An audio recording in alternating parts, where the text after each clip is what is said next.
Welcome to Project Dark Corona. Project Dark Corona presents Project Dark Corona Podcast.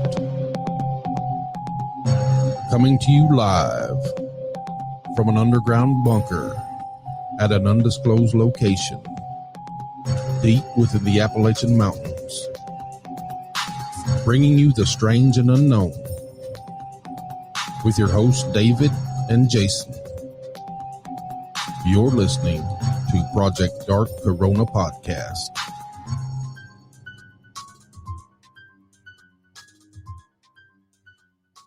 All right. We're back for another great episode today. Welcome, everybody. Welcome to the chat room. We've got an excellent guest tonight. Oh, yeah. Mr. Russell Dowden. And, we usually start Gonna do a little alien talk. We do. Yeah. Well, this is gonna be some fun. So we usually start the night off by asking everybody to, like us here on Podbean. Right? Oh, yeah. We want to welcome everybody in the chat room, too. Yes, we do. Hello, Mr. Worley and Mr. Lee and Brianna and everybody else. We usually ask everybody at the beginning of the show to come and visit us at Project Dark Corona Podcast on Facebook.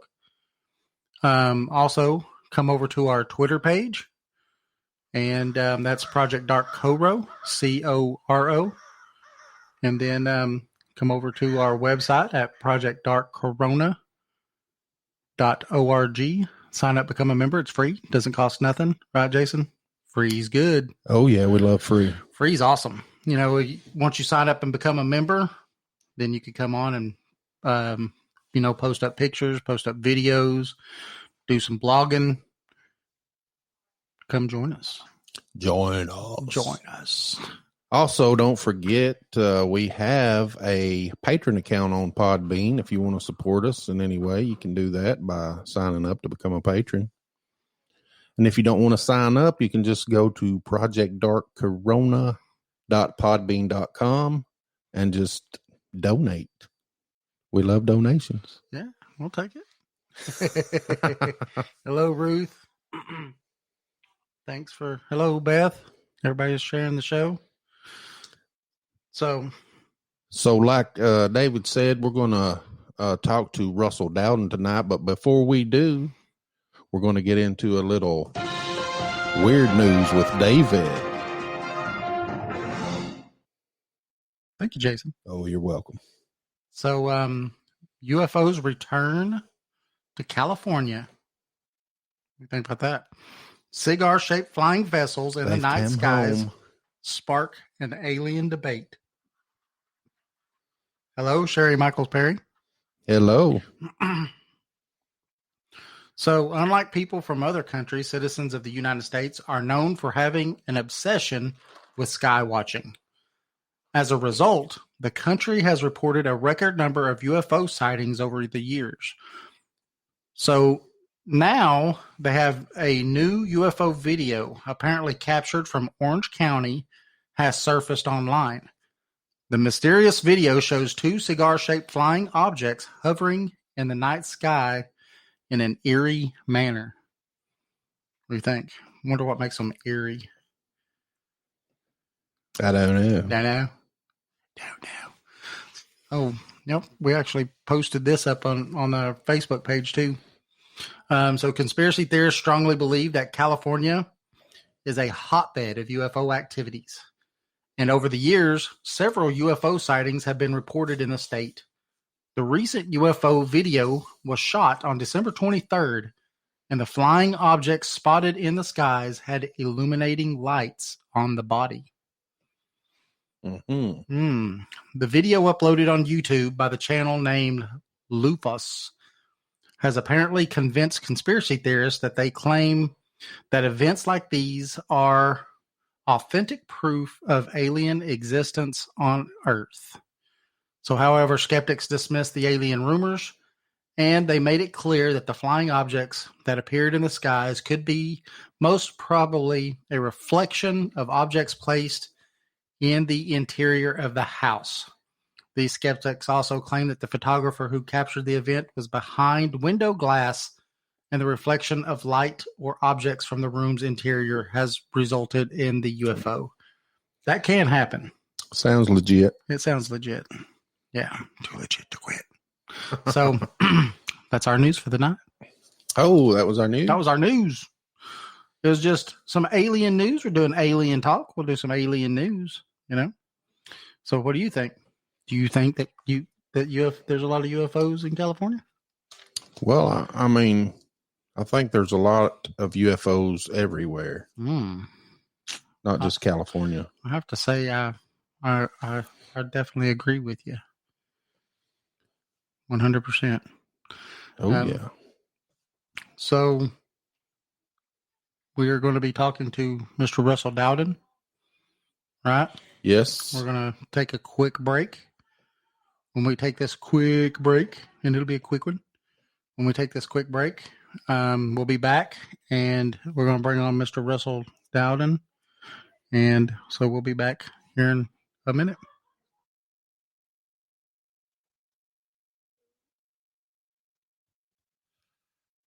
Hey, this is Jeff Reagan with the band Catalyst. You're listening to Project Dark Corona.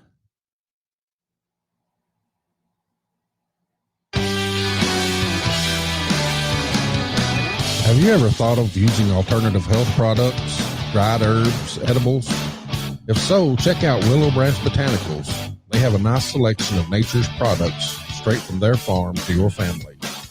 Items such as essential oils, herbs, hand sanitizers, beeswax, also edibles, such as their Tennessee Wildflower Honey.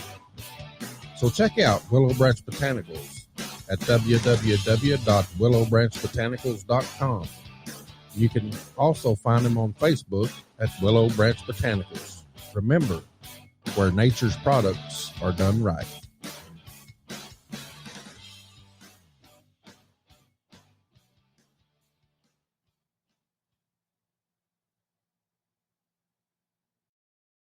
Hey, everybody. This is Matt Sieber from EastTennesseeBigfoot.org.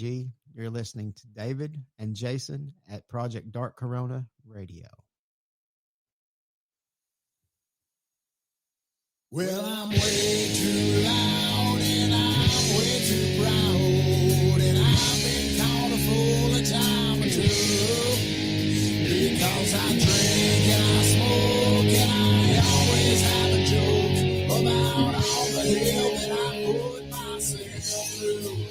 And I've got a few old friends and the good times never end. One call and there's a party on tonight.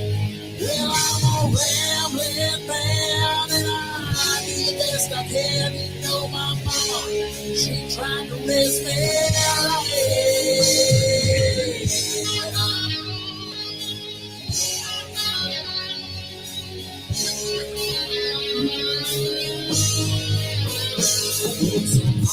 along the way, too many names for me to say.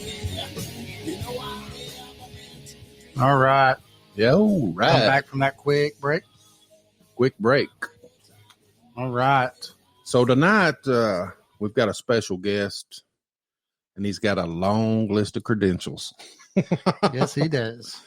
Oh, yeah. And I'm going to give you a little bio on him. His name is Russell Dowden. He's been in television and radio, play-by-play broadcasting and publishing for the last 20 years. He also has a podcast called The Weird Show, and they focus on paranormal and everything that comes along with it. In 2012, he sold Weird Magazine to Infowars pioneer Alex Jones and was hired to create Infowars Magazine for its national following. Russell has published over 185 monthly magazines, and he also ran a support group called Set Lab. It's a study of extraterrestrial life and answers from beyond. So we want to welcome Russell Dowden. Welcome, Russell Dowden. How are you doing, Mr. Russell Dowden? Yes, sir. What's going on, guys? Thanks for having me. How you doing? I'm glad you're here. Can you guys hear me all right? I'm chiming in through my mixer and my microphone on my podcast gear here at my office. So I hope I'm coming across okay. Yeah. Oh yeah, sounds you good. Sound loud and clear. Okay, cool. Because I'm not. I have the phone running through the mixer, and I've got my headset and microphone, here in front of me as well. So I just wanted to make sure I sounded okay on that end down there.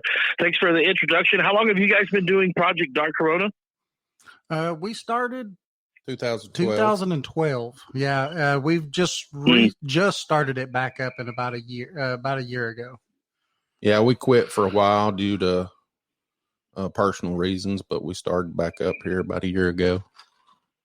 Mm-hmm. It's a funny thing. And y'all are in Knoxville area? Just below Knoxville, actually, a little town called Loudon. Okay. Yeah. Okay, cool.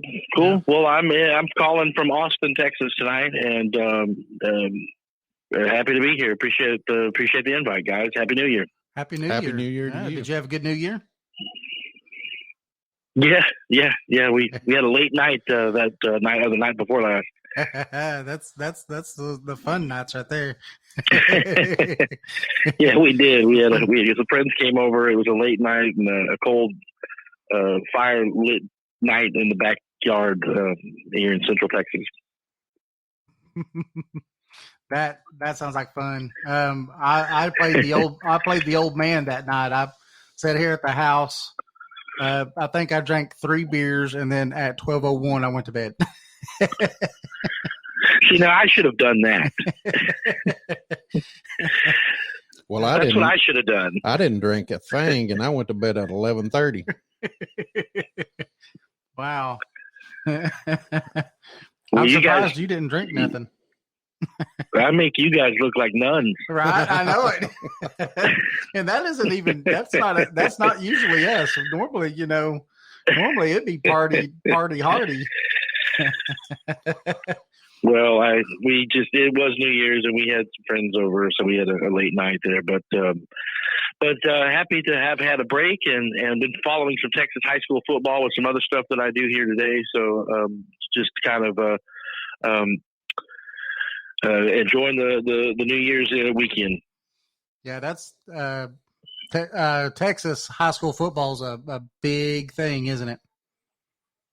It is, and I mean, I publish 2 magazines here in Central Texas, and one is a hemp magazine on the Texas hemp industry, and the other one is a sports magazine on Texas high school football. And so we're kind of in the middle of the high school playoffs for the football product right now, and so that's kind of keeping my interest as we've been watching and paying attention to that all day. But you guys didn't have me on to talk about my hemp projects or my hemp magazine or my hemp podcast to talk about high school football.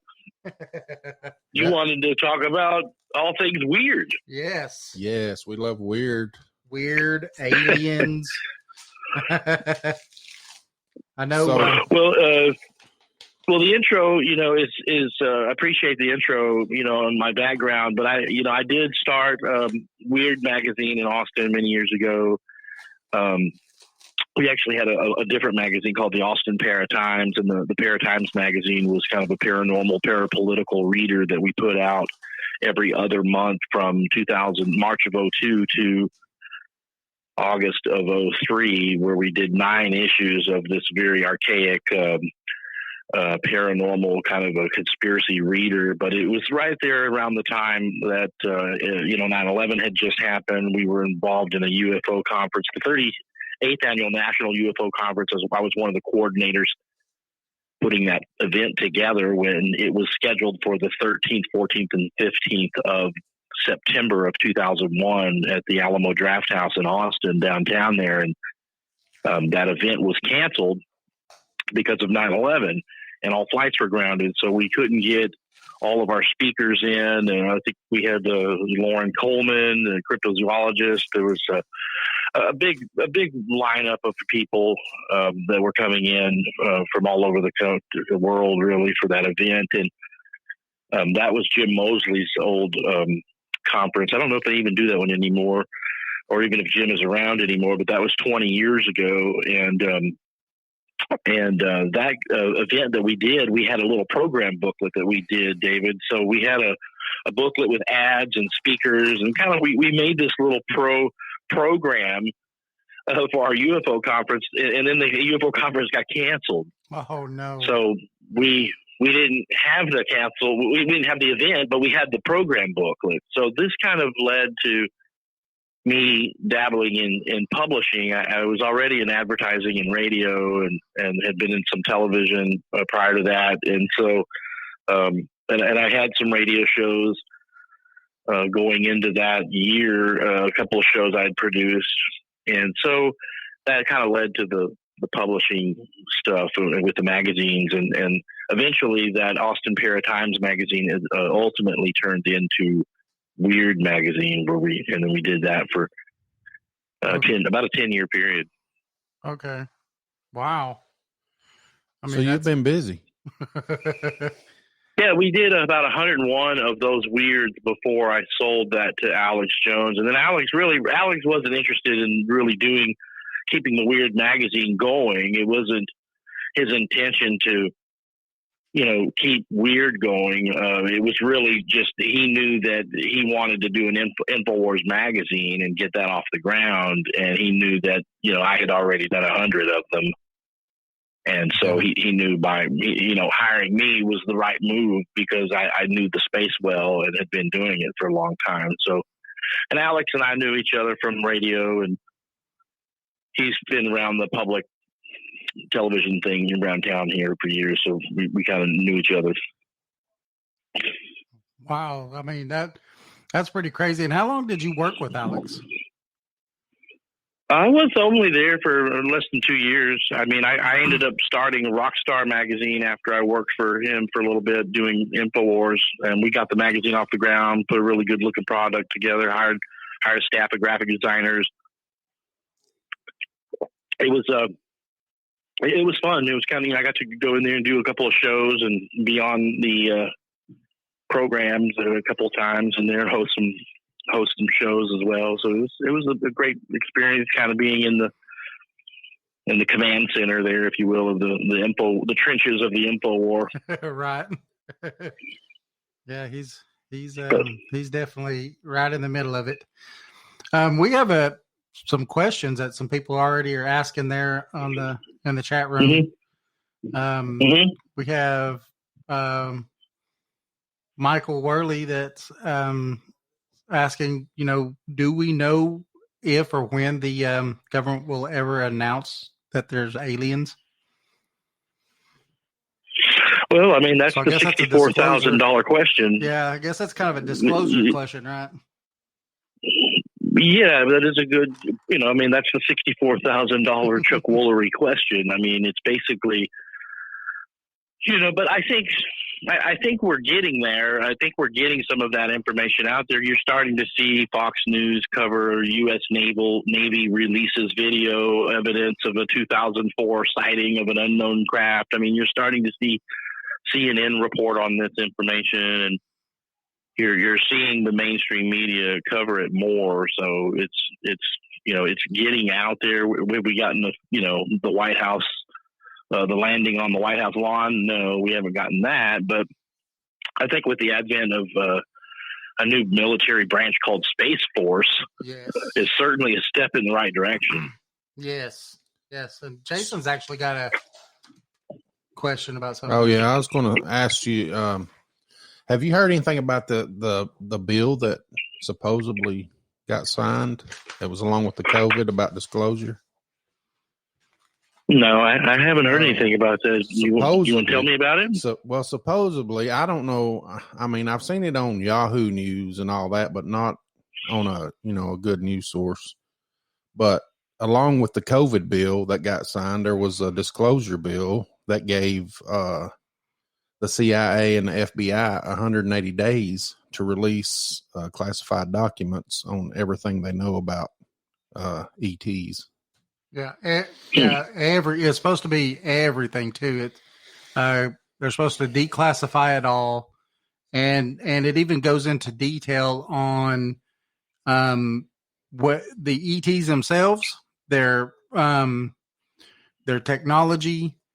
They go into pretty good detail. I guess you kind of have to if you're dealing with trying to get stuff from the government, but it says that they've got to disclose any and every time that they know that our airspace has been, had a fly in or whatever's gone on in our airspace. And so they're supposed to disclose every bit of this, and that's in that stimulus bill that they just passed.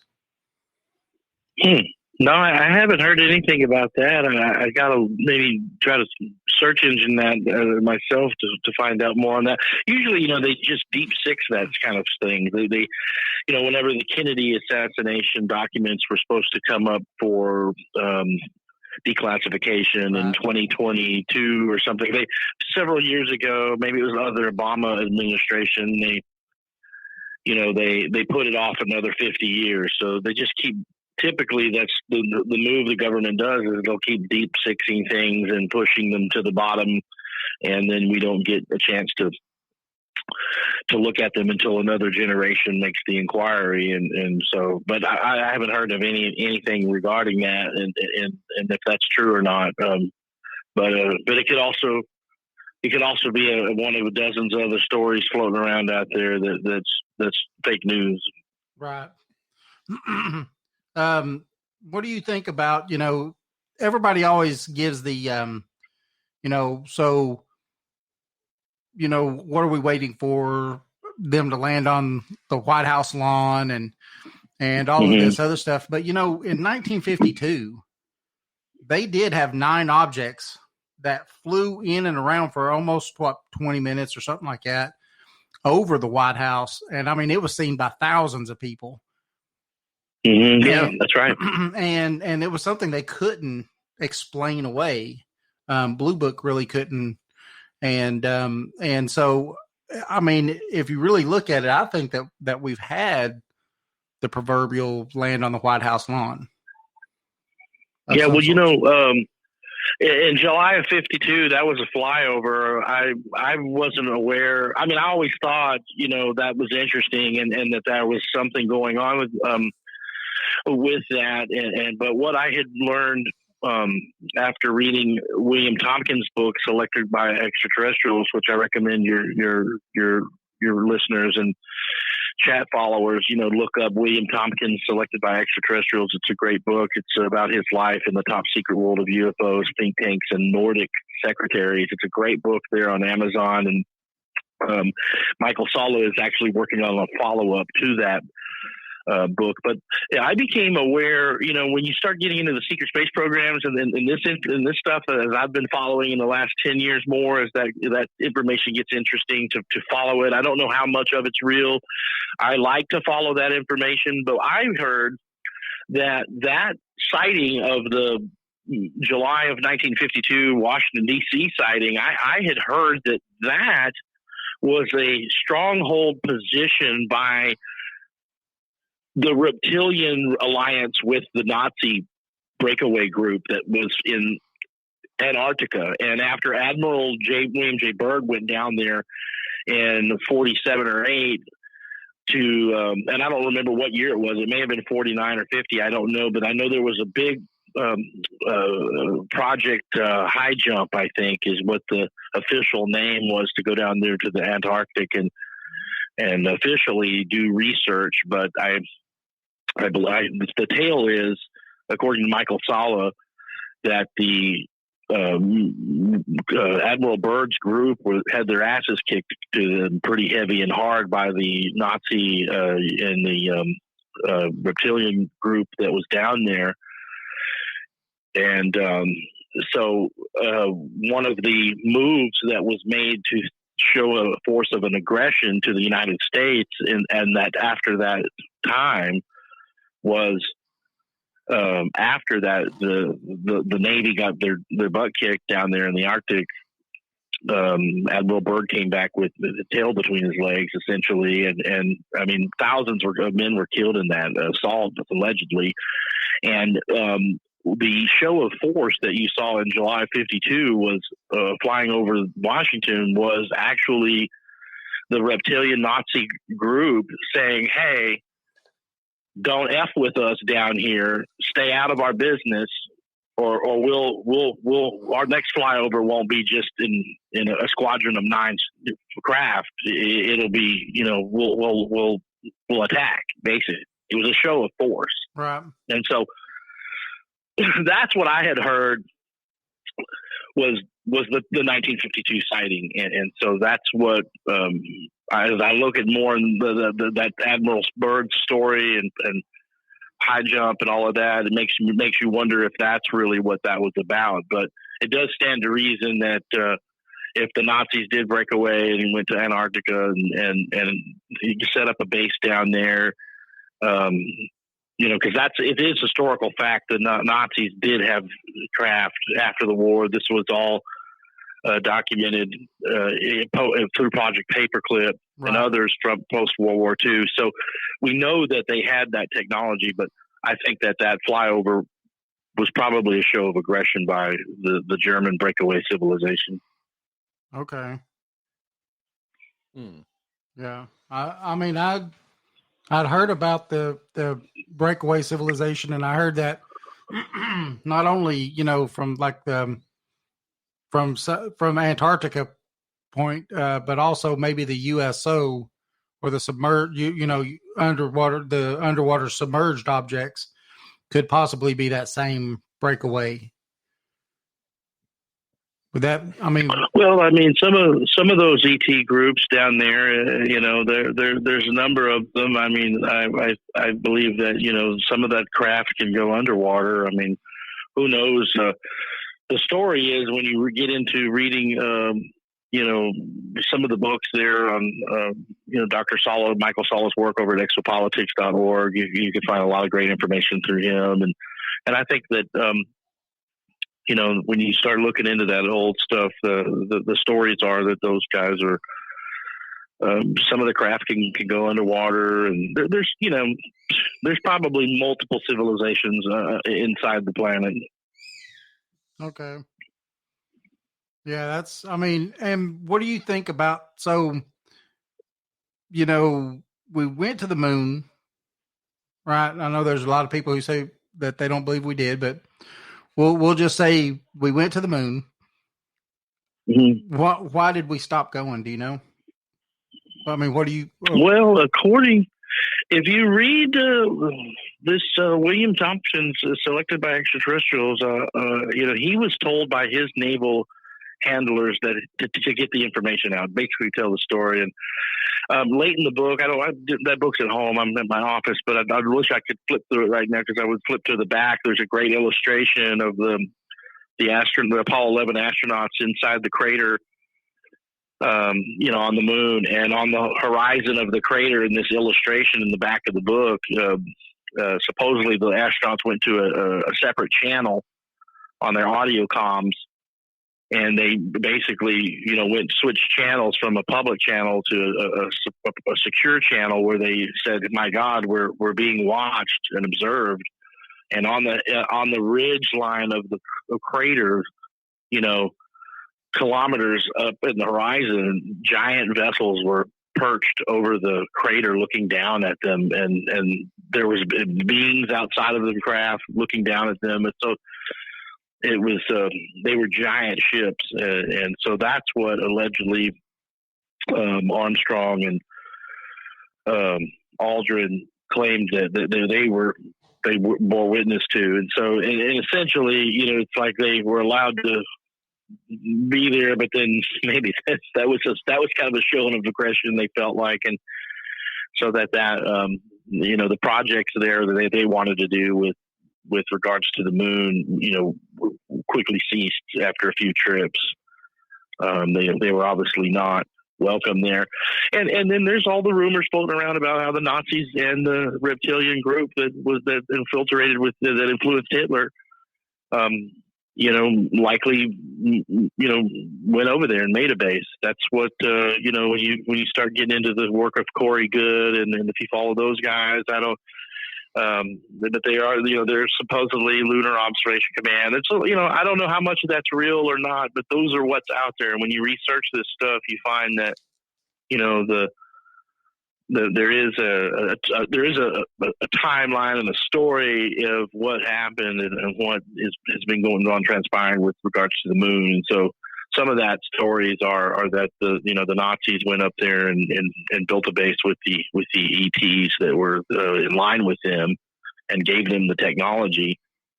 And that was the reptilian group or draconian reptilian extraterrestrial race that assisted the Nazis in getting on there. And you can see this all kind of lightheartedly being played out in Hollywood film. Like, it wasn't a Hollywood film by any stretch, but it was actually a Swedish film, Iron Sky, kind of made light of this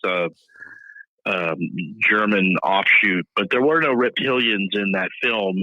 But if your readers if your listeners and are familiar or seen Iron Sky, this is a kind of a elbow in the rib to ufology in the course of that story with the Germans that they left and fled to the lunar base.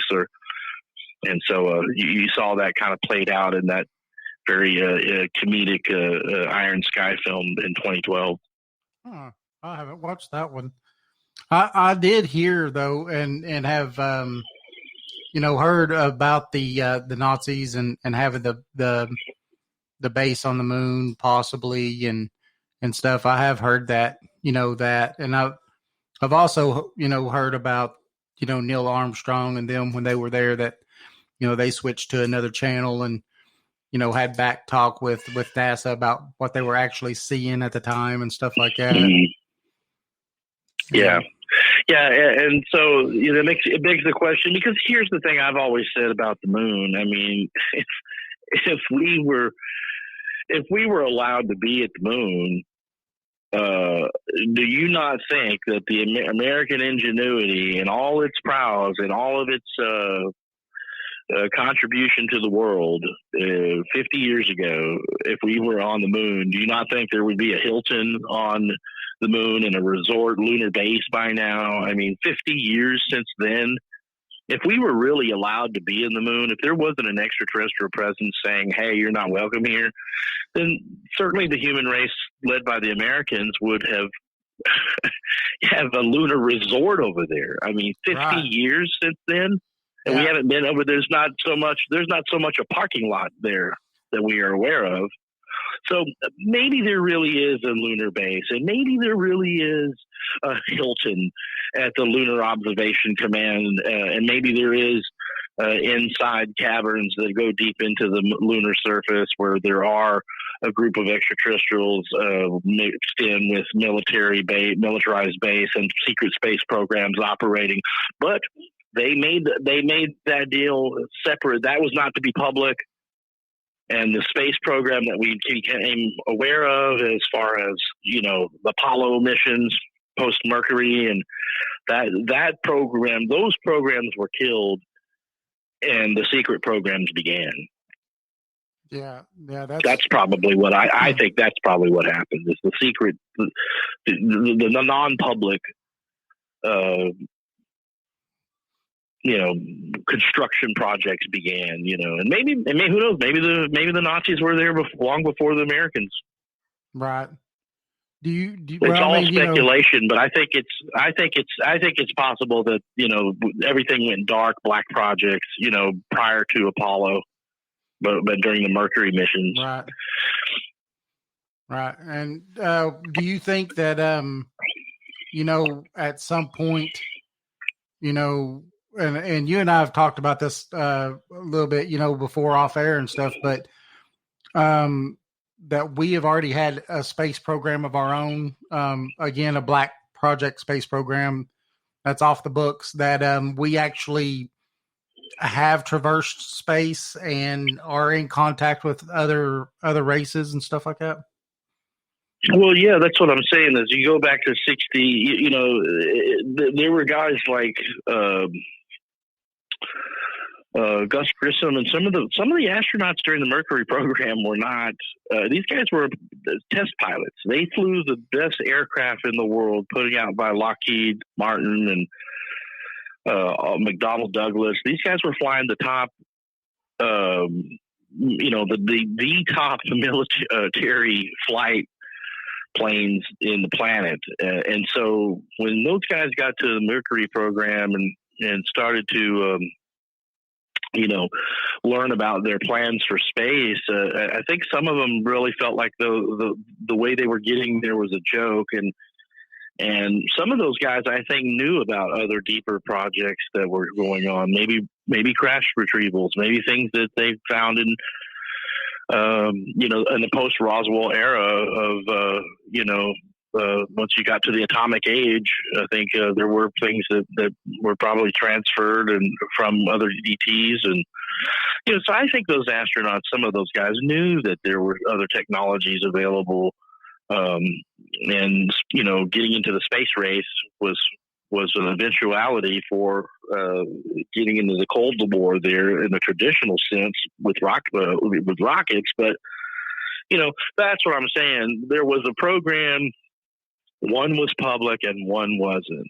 One had public dollars attached to it with a nice, pretty budget from Congress, and the other one had a dark budget that was funded by clandestine operative programs with intelligence agencies, and these were probably run by Defense Intelligence, the DIA, the NSA, the CIA, any three-letter agency, probably the DIA for sure. I think the DIA, the Defense Intelligence Agency, was probably one of the first ET exploratory groups dealing with that phenomenon. Okay. That makes sense.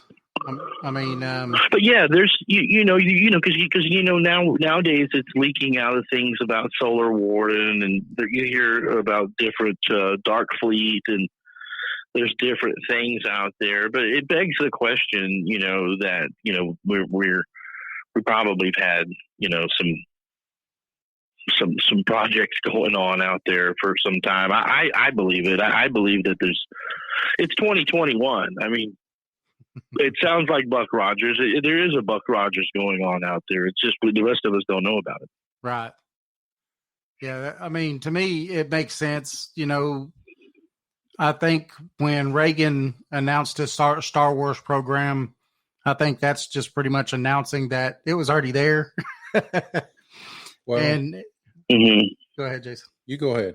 Oh, and I was just going to say the same. I think with the starting of this quote unquote Space Force, it's just giving validity to, at some point we're going to maybe start finding out about some of this off-world activity that we've already been part of.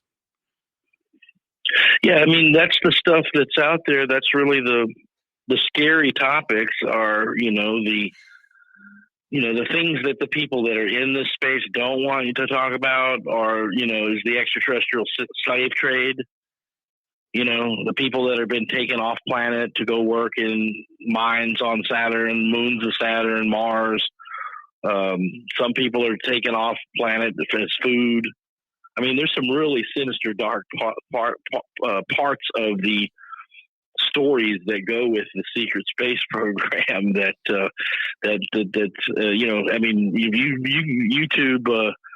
YouTube, you can search that stuff out there. William Tompkins, there was things Tompkins would not himself talk about. Right. He didn't want to talk about child abductions and, the human trade trafficking of humans, or the food program.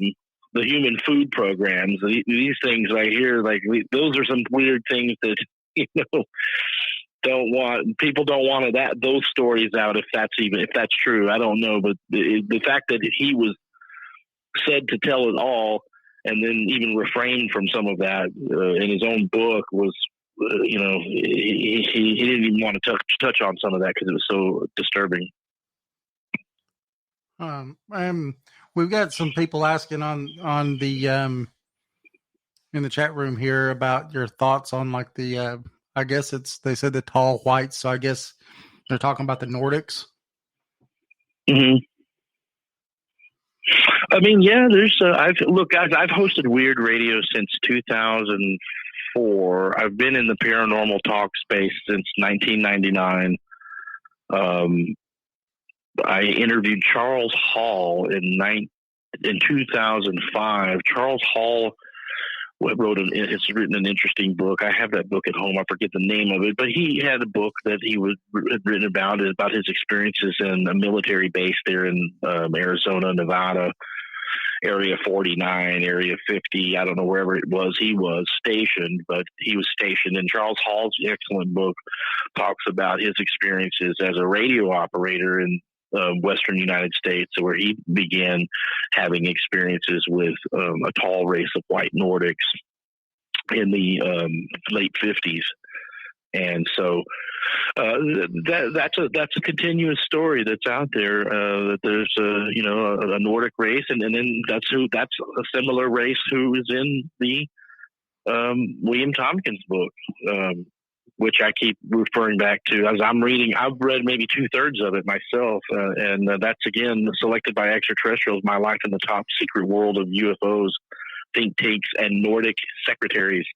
Yeah, William Tompkins, who was a naval guy, designed the first secret spacecraft programs, basically out of submarines. And the Nordic secretaries that were working with him at naval intelligence offices, and McDonnell Douglas and the aerospace companies that he was employed by, they were supposedly Nordic secretaries of an extraterrestrial origin. So, there is a Nordic race out there, and there's other Nordics. When you get into the Billy Meyer material, if anybody's read the Billy Meyer stuff out in Switzerland, they know about the Pleiadians, the Pleiadians. Those contact experiences from the Meyer case are certainly very interesting, and those are Nordic Pleiadian contacts, according to Meyer and the contact notes. Project Serpo was the Zeta Reticuli exchange program. We wonder if that's real. That was based in the 60s, and supposedly that story was about kind of the basis for what you saw in Steven Spielberg's classic 1977 Close Encounters of the Third Kind, where there was the Project Serpo was the alleged Zeta Reticuli exchange program, where they took guys from astronauts went to the planet Serpo, and that's an interesting story too. I've heard that that one before, about that's probably where the idea for that movie actually came from, and because I guess some people pretty high up in the industry at the time, there's some generals and stuff like that, I guess. And I guess this is part of the lore around it, for where it actually came from or what. But I did hear about about that exchange, and I think that, I don't see how it's going to be no. You know what I mean? If you're going to be in contact with these kind of beings, something like that's going to happen.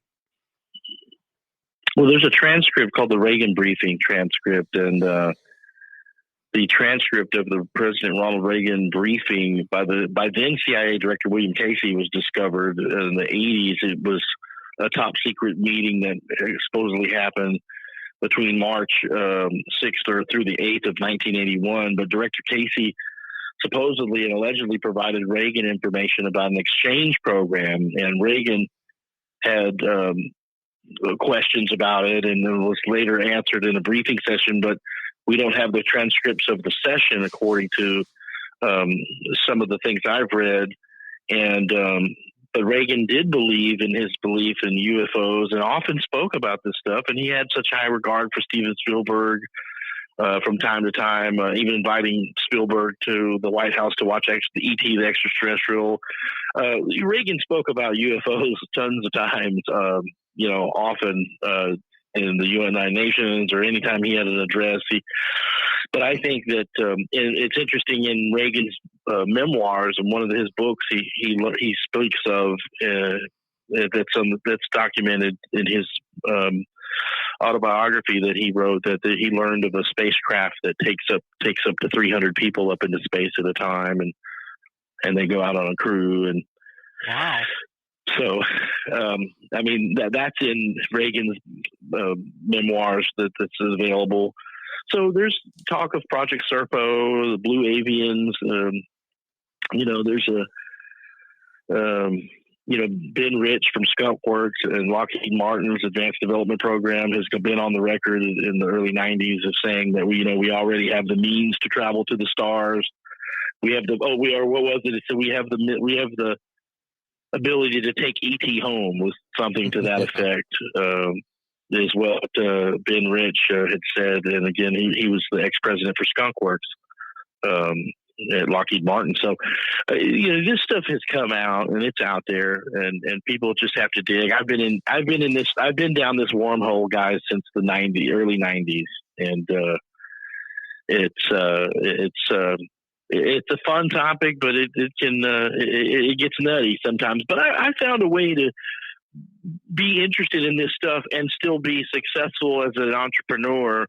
And, by selling advertising in my magazines and my radio shows and things like that, that I've always been a media guy. And so I was able to, get some really cool information out there through my publications and radio programs and still, make a living doing those things. And so that was really key to having the success I had in publishing, just selling the advertising and creating something cool that I was interested in, but also, earning a living doing it. That's really the challenge with when you get into this wormhole.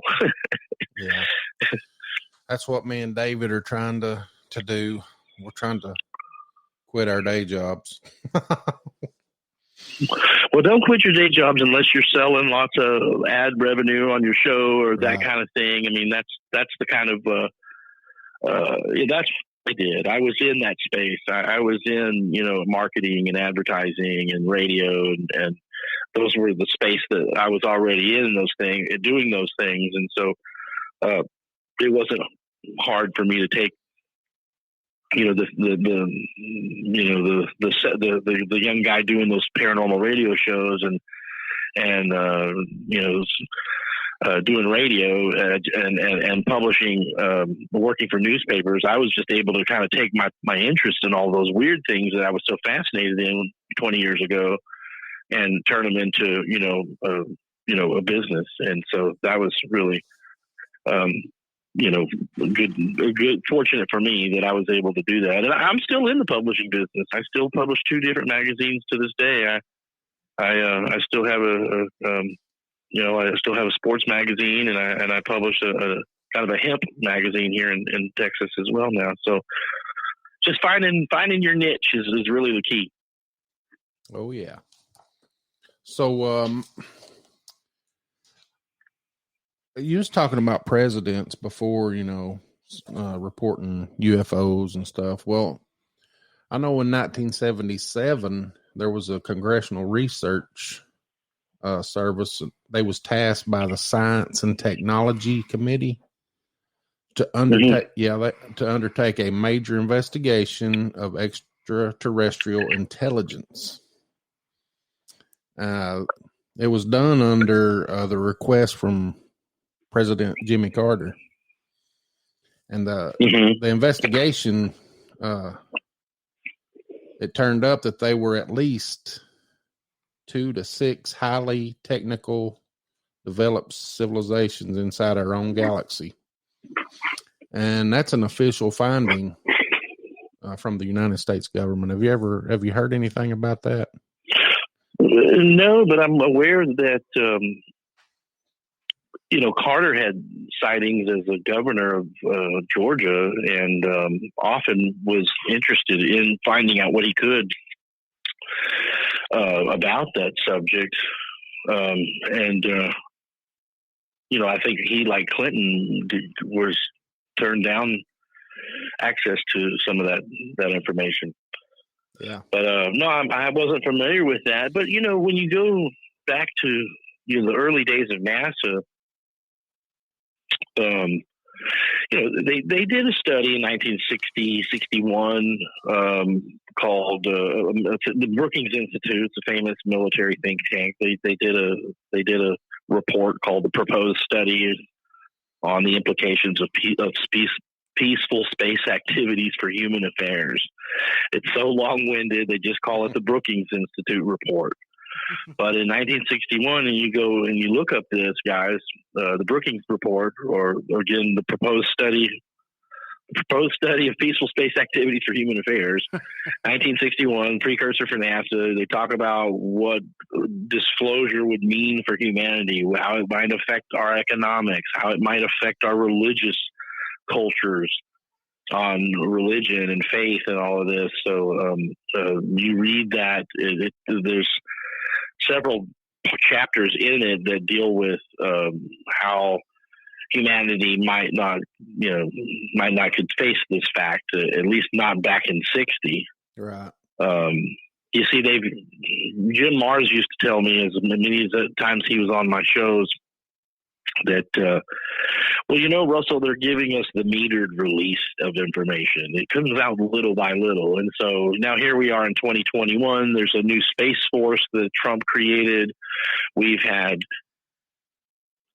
9 Star Wars movies, TV shows, Battlestar Galactica. We've had all the sci-fi movies over the last 30, 40 years to acclimate us to this, how small our galaxy is.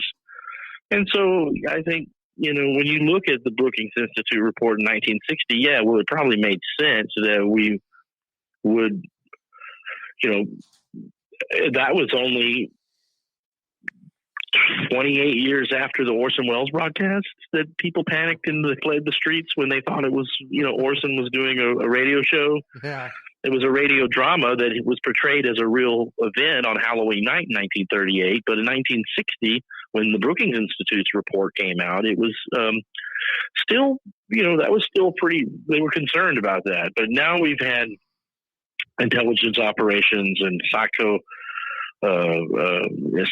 operations where, they use Hollywood to get the information out, and little by little use television, and the Gene Roddenberrys and the George Lucases and the Steven Spielbergs have all gotten us acclimated to Space Brothers in our backyard. And here we are, it's 2021, our generation is now taking the forefront of this as we're getting into our 50s and late 40s, and so here we are, us kids that grew up on Apollo, on Tang, and the Apollo missions. We're all in our now. We've got grandkids, and so maybe it is our grandkids generation that will make contact with ET if our generation hasn't already anyway. Right. I mean, I believe that. I mean, I believe we have, but for the reasons given that you just said earlier, I think that the Orson Welles broadcast and other things made our government believe that we couldn't handle it. And I think that a lot of people have a problem with, thinking, it's going to do, people are going to just stop believing in government, and they're going to stop believing in God and all this other stuff. And they keep finding all kinds of reasons to not let it come out. But, I'm under the assumption, and this is my belief alone, but I think that when the time comes that they want everybody to know, there's nothing that this government or any government can do about it, that they're just going to do whatever it is that they're going to do, show up or project holograms all over the world of themselves talking to us. I mean, whatever it is. I disagree. I think that whatever version that we get of the truth is going to be very regulated. The government's official policy on extraterrestrial life is going to be a very marginalized version of whatever it is. If they say, it's like Jim Mars used to tell me, Russell, they make these press releases and they make the announcements based on nothing more than the weight of the word of the government. Do you think are they always telling us the truth?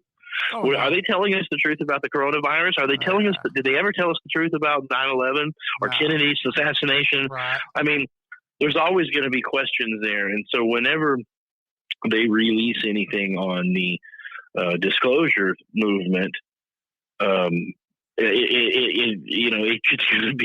going to be a very a frosted flake version. It's going to be very sugar coated, right? Version of whatever it is that it is. Now, maybe to your point, that there would be some kind of unknown event, some kind of ET type of thing. Maybe something happens beyond the government's control. But I think the ETs have been working with the governments of the planet to, hey, are they ready? Man, they're not ready this decade. Let's let the next generation take a crack at it and see if they're ready yet. So I don't know if it's up to the ETs or the governments that are trying to keep it subverted, but this will happen before long, and certainly I think it'll happen in our lifetimes too. Oh yeah, it reminds me of one of my favorite shows, Stargate SG-1, where Jack, downloads all the ancient information in his head, and somehow he creates this power source that'll dial a 8 chevron, and he travels to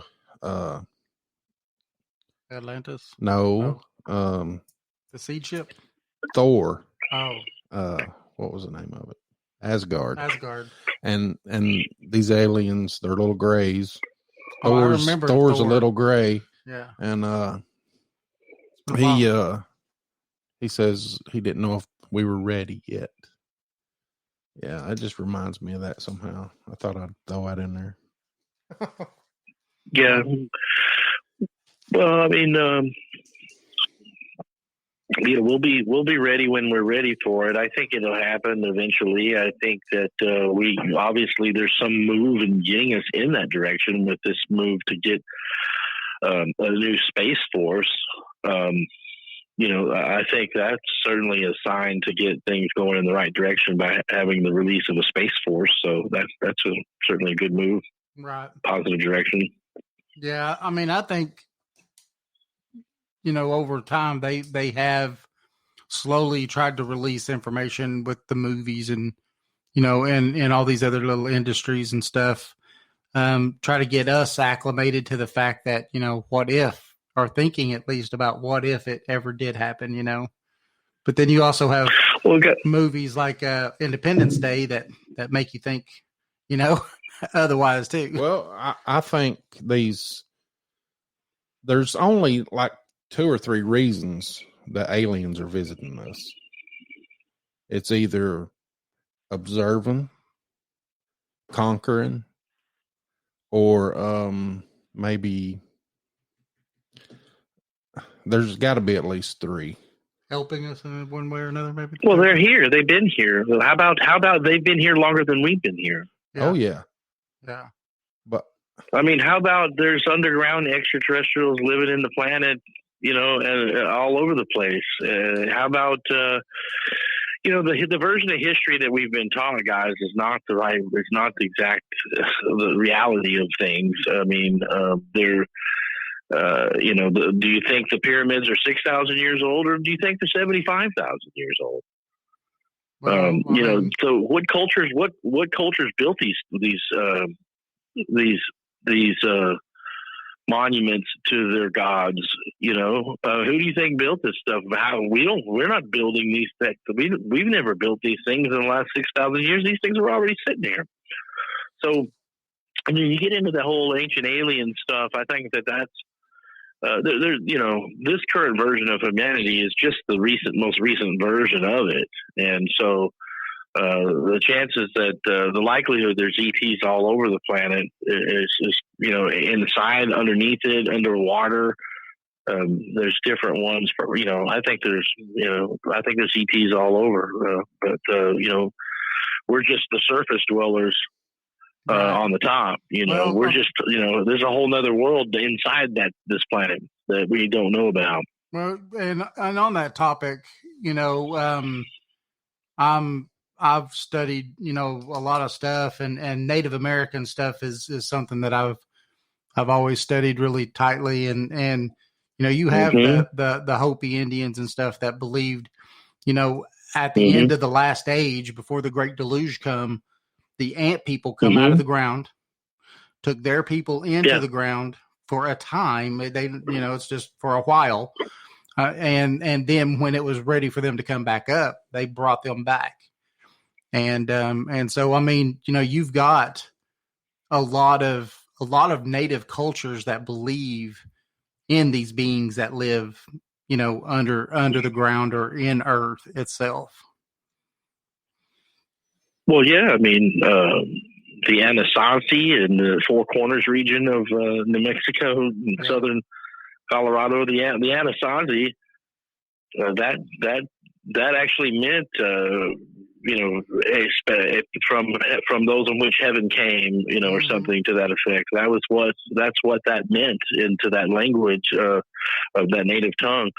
Same thing you get with Quetzalcoatl and the reptilian lords that were overruling the Mayan and the Aztec and the Olmecs of Mexico in their day. They were certainly worshiping the sun and the reptilian kind of, that's what that was all about. And so I think if you look at and that's why Ancient Aliens is on every other day. It's on every day. It's on every, there's always something on that whole Eric Von Daniken topic. Yep. So I think that those stories have been popularized on purpose to acclimate us to this reality as well. Right. Yeah, I believe so. I was talking to David yesterday, I believe, about India, and the writings and the drawings and the art that they have tells a story of ancient, I guess, the reptilians and the blue aliens were fighting a war. And they sort of unleashed a nuclear blast that destroyed a lot of things. And I heard Oppenheimer in his speech when he tested the nuclear warhead that it's happened before. So he was talking about India. They said that he was a major reader of the Vedic text and stuff. Oppenheimer was, and he kind of even during that first blast, he quoted the text themselves by saying, I have become Vishnu, destroyer of worlds. So that's right. So it's like, he said, I have become death, the destroyer of worlds. And he was referring to the Bhagavad Gita. Yep. As well. So that's very true, and a poignant fact that was noted by him.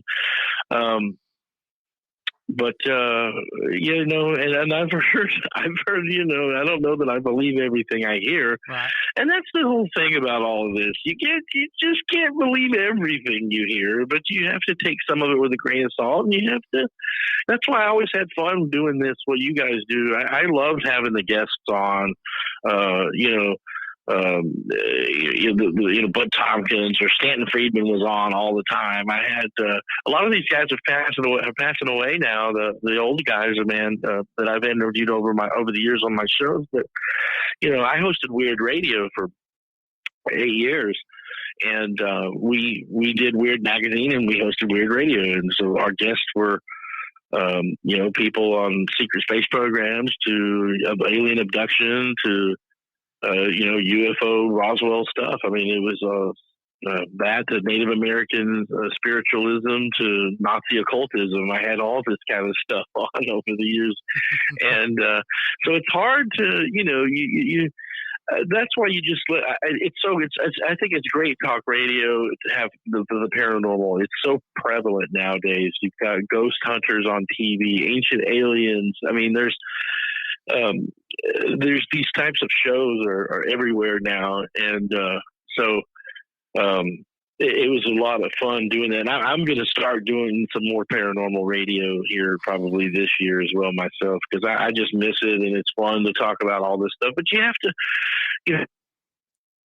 to have your bullshit meter on, Right. You gotta, you keep that thing on full radar on, and you just kind of have to do your own soul searching on what you think is believable or not. But I enjoy the subject, and as I've gotten older in my professional career, I found myself, still wanting to publish paranormal things, even though I'm in an agricultural space with one of my businesses, and the other one's in sports now. I did publish a Rockstar magazine, was one of my publications I did for a while there. So, it's a lot of fun doing those. And, sometimes you just got to keep that thing on, that radar on, and engage it with a sense of curiosity. Yeah. That's kind of what got us into doing this, was just, curiosity and always wanting to learn more. And then, when you could have, awesome people on like you that can help enlighten in ways and stuff too. I mean, that just helps. And, yeah. And I like certain hosts. I like, the greatest of all was Art Bell doing in this space. But you see, I like Clyde Lewis. I think he does a really good job up in Portland. He's got a great show. But there's a lot of guys that are out there. And I think when my friend Heidi Hollis, who's now one of the Coast to Coast podcast hosts, there's a few of those. I know Josh, who was also on the show. I've been on a TV show with Josh for a pilot show called Investigation X. And both Heidi and Josh are part of the new Coast to Coast AM podcast network that they're just now creating. And I'm really happy for Heidi, because I helped her get into radio when she was co-hosting Set Lab Chat with me back 20 years ago. And she has a very lighthearted kind of comedic way. Her personality is very bouncy and real jovial about her take on all this serious doom and gloom paranormal sometimes. And I think that she like myself, has a very refreshing style with the paranormal radio stuff. You've got to have a little fun with it, and it's not all bed bugs at night under the bed and goblins. While we do cover some weird things like that, I think it's still fun to have some with it, because if not, you just go insane. Yeah. Oh yeah. There's a point where you have to kind of break the monotony and just kind of go a little bit in left field and talk about something else. And, we kind of did that with a show a couple of weeks ago that we did. And, and I think that show is needed. So, but we come across stuff like that. And, the thing is you definitely have to have fun doing this, because if you don't, I don't know why you would do it. I mean, to be honest with you, I don't know why you do it, because to me, and Jason and I, it's about having fun and it's about the conversation. We love having the conversation, just seeing where the conversation goes to. Oh yeah. Mm-hmm. Yeah. Hey, yeah. Russell, after we come back from a quick break, can you take some phone calls? Yeah, sure. I'd be happy to take some calls. That's fun. I haven't done that in a while. That'd be great. Okay. All right. Then, everybody, we're going to go take a really, really quick break. And then when we come back, we're going to open up the phone lines and see if anybody wants to, call in and talk to Mr. Russell. Is it Dowden or Dowden? Dowden. Yeah, Dowden. Dowden. Okay, so I've been saying it right. Mm-hmm. I've been making sure. I was like, I don't know. You know how it goes sometimes. Yeah, I'm the former publisher of Weird Magazine and host of Weird Radio, and so been in this space a long time. Long time. That's awesome. And just an all around great guy, yeah. right? Oh yeah. He says, that just depends on who you ask. Right. But we're going to take a quick break, and we'll be right back, and we'll take some phone calls for Russell. Oh, yeah. All righty. We'll see you here in just a minute.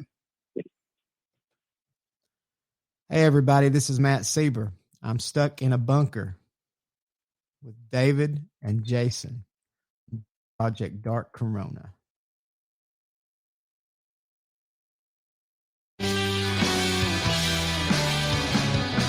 Have you ever thought of using alternative health products, dried herbs, edibles? If so, check out Willow Branch Botanicals.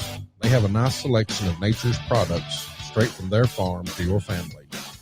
Items such as essential oils, herbs, hand sanitizers, beeswax, also edibles, such as their Tennessee wildflower honey. So check out Willow Branch Botanicals at www.willowbranchbotanicals.com. You can also find them on Facebook at Willow Branch Botanicals. Remember, where nature's products are done right.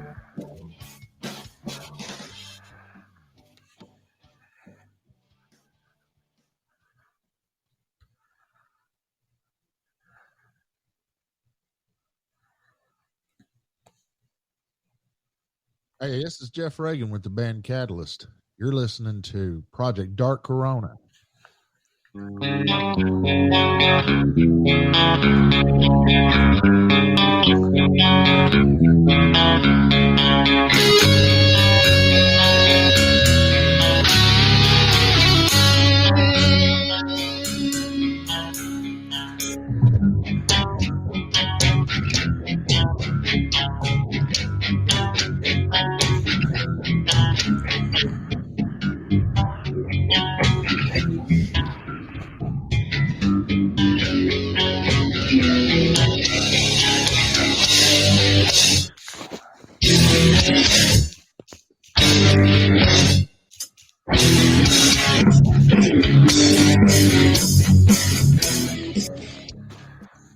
All right. All right. We're back from that quick break. Quick break. We're bringing Russell Dowden back. How you doing? Good.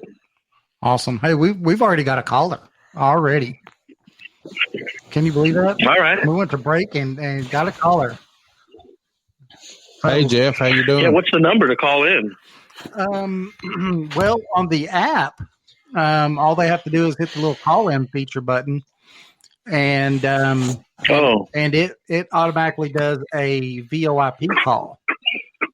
And okay. And so then, but now if someone doesn't have that, which I think most people that are listening have that, they could call in. If they hit us up on the chat room or something, they could call in on the cell phone here, and we could take the call that way also.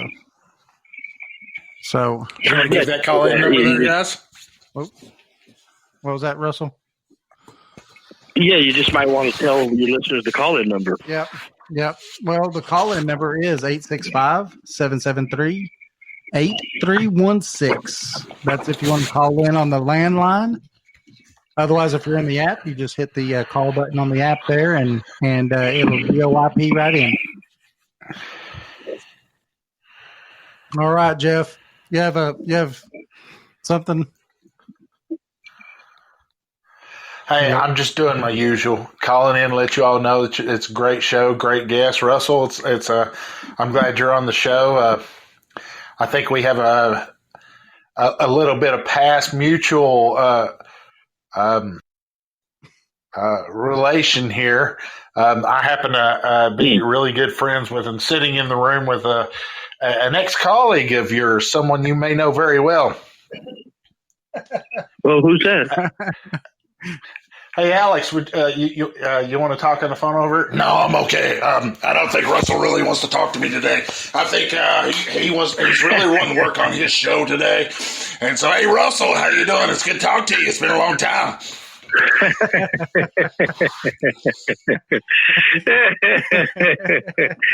No, that's pretty good, man. I good to hear from you. How you doing, Alex? It's been a while. I'm doing pretty good. We're just looking at the 2020 election, see what's about to come up. With the interdimensional demons and the Death Star and the Pizzagate. So we got a lot of things going on right now. We're just trying to really keep our head above water. But the fifth dimension's coming after us. We got to do something about it before they turn us into a prison planet. Yep, I thank God we have you to keep us straight from all of that insanity, Alex.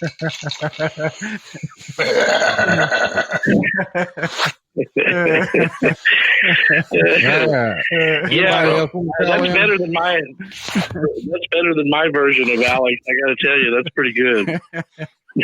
Well, it's because I was dropped on my head when I was young. That's what happened to me. But not everyone's like that.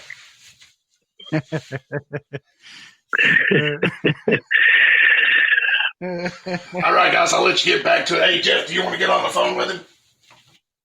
Yeah, I'll talk to him. Okay. All right, guys. All right, there he goes, Alex Jones. Thank you for calling in, Alex. Alex, we appreciate that. Yeah, thanks, Alex. Just tell him I said, prisonplanet.com. Okay, Alex. Appreciate that. All right, there he goes. The extravagant Alex Jones calling in here on Project Dark Corona. Good stuff. Pretty good, guys. From one Austin night to show as usual. Thank you for calling. Appreciate it. We'll see you guys. Hey, thanks for the call, guys. Bye. Yeah. I have Alex's number. I haven't reached out to him in a while. I kind of bumped into him a few times there in Austin. I've had a drink with him once out there at the Alamo Draft House. I ran into him a few years ago, and but I know him so well. I don't call him as much. He's kind of gotten big. He's gotten bigger and bigger over the years, and then now he's been censored. And last time I called Alex was I reached out to him when they censored him on Twitter and YouTube a few years ago, and I called him and just said, hey, if they're going to we're all in trouble if they take you off YouTube and censor you because freedom of speech is going slowly down the drain. Yep. And he didn't have time to talk. It wasn't very. I think he didn't even recognize my number. Is the only reason he answered the call. But he was right after that spatter there, where they banned him from Twitter and YouTube and all that. That must have been in 2017 or something like that. And because once they start deciding who can. Yep. Get away with saying something, who can't, they were really in trouble. And that's all. And we've already accepted that with the fact that Alex has been censored from YouTube. And I mean, guys, I was on there. I was on his channel. I was on videos. I hosted Alex Jones shows. I did the Money Bomb in 2012. There were things that I had videos on where he and I were talking about stuff, or he was talking about me, or talking about the magazine that we were doing at the time. And those videos are gone. You can't find those videos on the internet anymore of us talking about the magazine or the time that I spent there from 2013, 2012, 2014. Those, it's all off the air. It's gone. Yeah. You can't find it. Yeah. So it's sad that that's where we're at with our you don't have a freedom of speech. Absolutely. Yeah, that's terrible. I think one of them said it the best. That was the start of the big tech censorship. We got another caller, Daniel Davis. How you doing, Daniel? Hey, Daniel. Hey, what's up, guys? How you doing? I'm doing good. Hey, Daniel, how's it going? I'm doing good, Russell. I got a question for you. That is, I've been pondering for a long time. So I've looked at ancient aliens, things like that, the reptilians. Do you believe that there are reptilians among us right now causing chaos within our social hierarchies to basically push us down the drain Well, I, as much as one of the first guests I had on my GCN radio show 20 years ago. It's hard to believe it's been over 20 years since my first show I had on GCN on Saturdays. But my first guest was David Icke on my syndicated radio show on GCN Radio Network in 2000. And I mean, I wanted David on. David's kind of authority on all of this reptilian stuff. But the more that, now it's 20 years later from, his infamous book, The Truth Shall Set You Free. This is a prevalent topic. I've heard recent, people talking about a nest of reptilian guys under New Delhi, India. There's supposedly under India, there's a huge vast nest of reptilians under there. I think, and sadly, I think that's possible. That's possible. I think it's true. I would have to say, given the research that I've read, that, and not only that, the insiders that I've spoken to, and I had an insider that I dealt with in the 90s who talked about the draconian reptilian group that was at war across the galaxy with other human races and other groups, VTs. These guys are known to be an aggressive group, and I have to say when I think about what I hear on books and other shows and other TV shows and things, and then I think about, I had that insider, in the 90s that would tell me about the secret wars that were going on out there. I have to say I'm more inclined to believe it than not. Yeah. Awesome. I was curious to what your intake would be on that, because I've read some books on it, and it's kind of one of those things, you either believe it or you don't believe it at all. And I have a little bit of insight into, because you can see it in just within people in our society that give off those vibes, whether it's in politics or just big business people that are portraying these certain traits that are kind of controlling the country right now, and not so much as the country but the world. And so that's why I kind of wholeheartedly believe that these people are here, people, things, whatever you want to call them, aliens, that they're here and they're not going away anytime soon until we deal with it in an appropriate manner. Have you seen the Above Majestic movie that was done by Corey Good and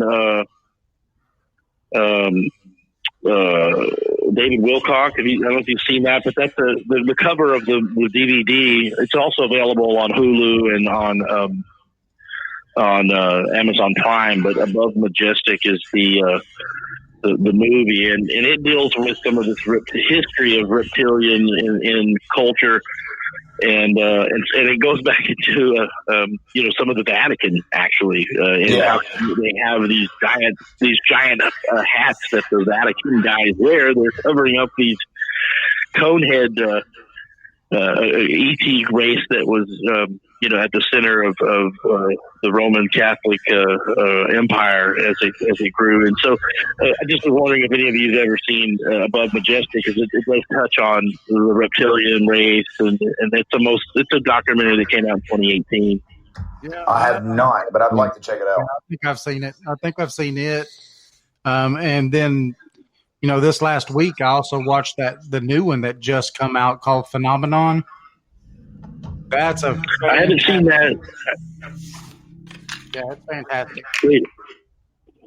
They have one. They did a follow-up to Above Majestic called Cosmic Code, and it was an interesting. But I just don't know where all of it goes. I think when you took a look at David Icke's work, he talks about Krito Matwa, the African tribe that just knew about the draconians and the reptilian race from the Dog Star. That's very credible. But then when David Icke in 2001 calls the Queen of England an 800-year-old blood-sucking reptilian alien, then I think he loses some credibility to some of the great work that he did, in the late 90s when he makes claims like that. Media, counters and demonizes his work. So it's funny how the media reacts to things like that. So you just got to be careful of what you say. And it's okay to say that there's a nest of reptilians under New Delhi, India, but it's not okay to say the Queen Mother of England is an 800-year-old reptilian blood-sucking alien in the Vatican. So I don't know. I don't know where the bullshit meter begins or ends, guys. Right. So I don't know. Right. I feel you. So I really appreciate your insight, and I got to go because it's raining. I got to jump on the Harley and get up to the house. But pleasure talking with you. Hope you have a great night, and I'll be listening to the rest of the show when I get to the house. Awesome. Thank you, Daniel. Hey, thanks for your call. Stay safe and Happy New Year. Hey, Happy New Year, guys. Thank you. Awesome. Those are some good questions. Very good. Anybody else I love talking about this stuff, and the callers are great. And the thing is, do I believe every single thing? No, but I mean, I've been in this space a long time. I've interviewed a lot of people, and I think that some of this stuff is true, and probably some of it isn't. But what's important is that what people believe, what people choose to believe, is important too. Right. And so, from a sociological aspect of it, I think that what I choose to believe is interesting to me, because some of it's probably fairy, part sci-fi, but then some of it's probably more based on conspiracy and truth and reality and augmented reality. But it's just fun. It's fun for me from a sociological side of it to try to wrap our heads around the unknown and the mysterious and all that. And I've been that way since I was a kid. So yeah. I think it's very cool to be in this space. When we were the guys, David, Jason, I'm not sure of your age, but at 49, I was, the first generation of Star Wars kids. I saw the first one in theater and grew up on Star Trek. And I was actually a Trekkie before a Star Wars kid. And so what's cool now is that we, as middle-aged men, our generation has grown up in a world that did not know anything but the space age. Right. I was born in 71. This is the space age that we were born, and we were all brought up into this generation, my generation, my kids' generation, their kids' generation. We're all born into this world of a space age society. So I think it's very interesting that as we get older, that the first generation of space-raised children, and that first generation of space-raised kids of the 60s and 70s, maybe it's our generation that will handle the disclosure issue better than any other generation. It just stand to reason. Oh yeah. Me being born in 1970, I've watched a few Battlestar Galacticas. Mm-hmm. Yeah. Oh yeah. Yeah. So we do have another question in the chat, and I think I know where they're coming. Chris or Christina, she says, "Do you believe there is experimentation going on right now?" She saw a thing where they were trying to alter their own DNA with ours so they could comfortably live here on Earth. Yeah, I've interviewed a lot of the abduction people over the years on my show. I've had on Dr. Leo Sprinkle. I had on Roger Lear, who wrote Aliens in a Scalpel. The late Constance Clear was a good friend of mine. She was a psychotherapist who wrote the book Reaching for Reality. I had on a lot of those guys. David Jacobs was on the show. So I've I didn't ever get a chance to speak to John Mack or Bud Hopkins on my programs, but I did have Stanton Friedman on a lot of times. He was not a big abduction researcher, but I've had the abduction guys on that talk about, the people that have these cases where they have, semen taken and ovaries taken, and then there seems to be some genetic manipulation program going on. The more I learn about the Gray Society and that group, is I'm finding that those guys are simply droids or drones of some sort that are tasked to do a biological job from another group. So that is not actually an ET group. The EBEs, or extraterrestrial biological entities, is under the Eisenhower administration. That group was called the EBEs. But that group may not actually be an extraterrestrial group. It may actually be an android group that's serving a purpose for either those guys from Serpo or another group from another. But that does occur, and it does happen. I have had enough. There's been way too many people that I've had on my own shows that had abductions and that kind of thing. Then it's a genetic reason. And somebody brought up a point on a talk show that I heard not too long ago that stated about that the guys that are performing those genetic experiments are tasked to do so for maybe if an asteroid hit the Earth and they needed DNA from a cow, a fox, humans, whatever animal. The point is that, there's probably some kind of Noah's Ark program in the form of a genetic database that's been kept by, other species. I mean, we do it. We got genetic components from all kinds of animals ourselves, and our scientists are doing genetic experimentation. They're putting ears on the backs of rats for 30 years now. Right. You think that the ear on the back of a rat, if they can do that, what do they? Come on, they've been doing some things of our own. Our own scientists do this, so. It doesn't strike me completely by surprise that there might be, a program out there by some ET group that's doing something, with genetics as well. Yeah, I believe that. Yeah, genetic manipulation is definite.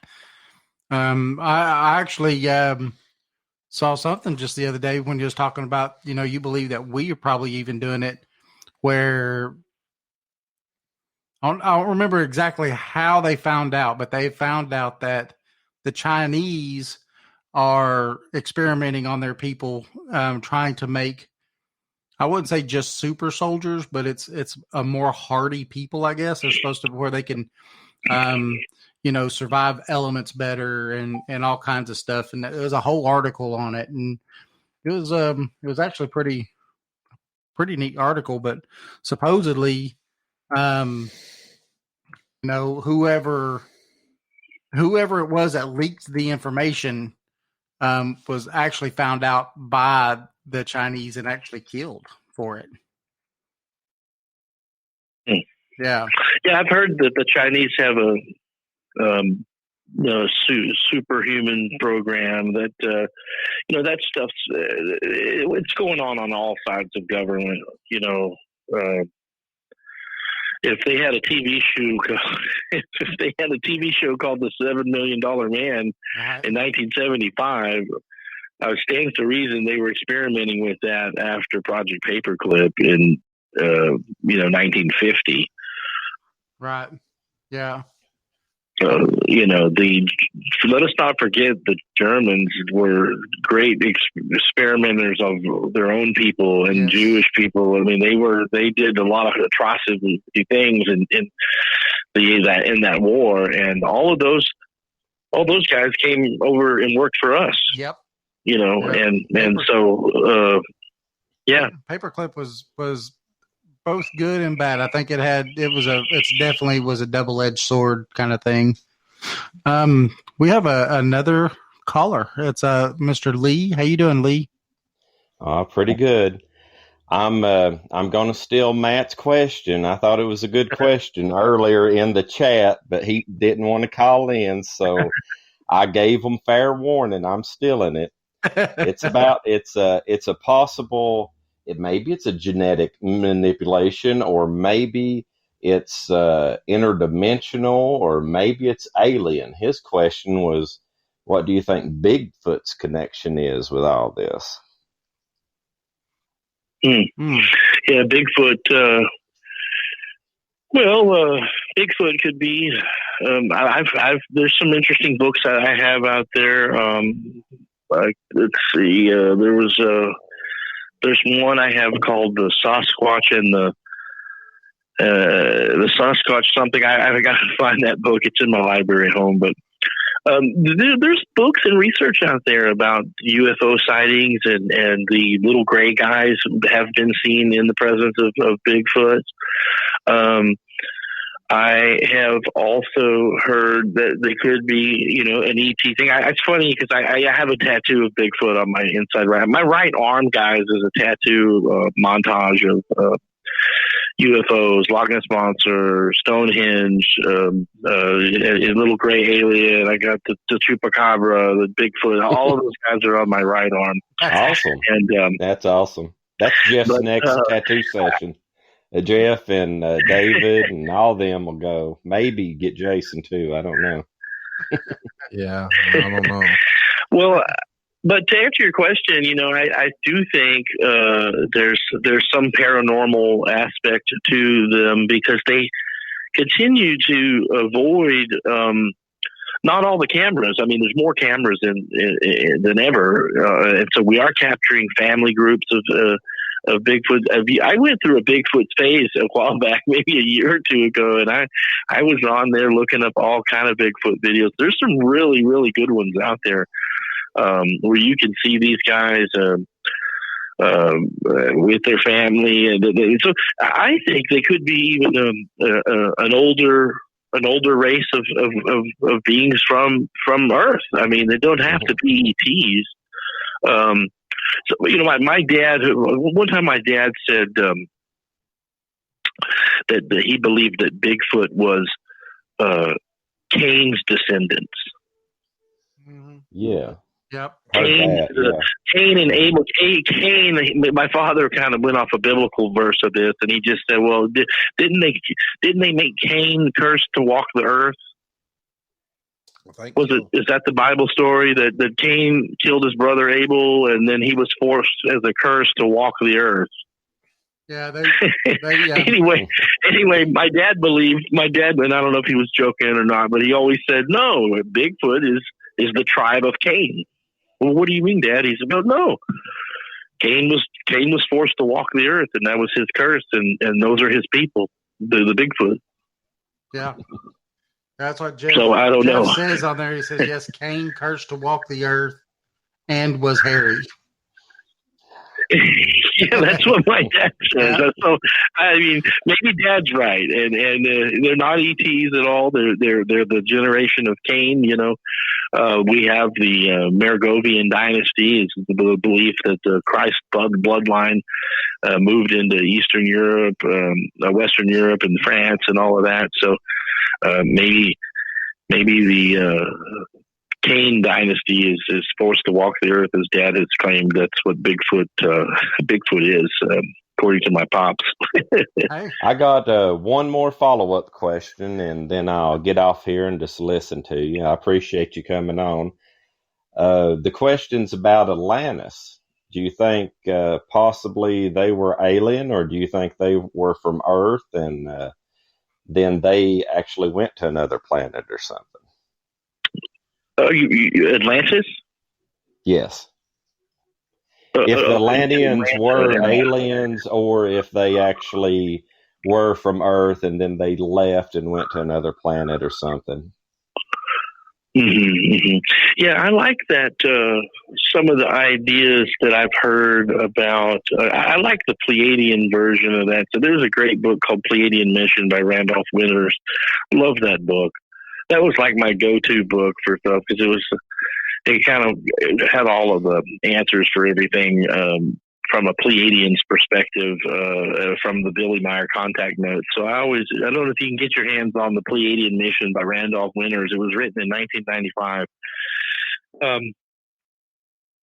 loved that book because it had an answer for everything. And from what I've read, and you get into these,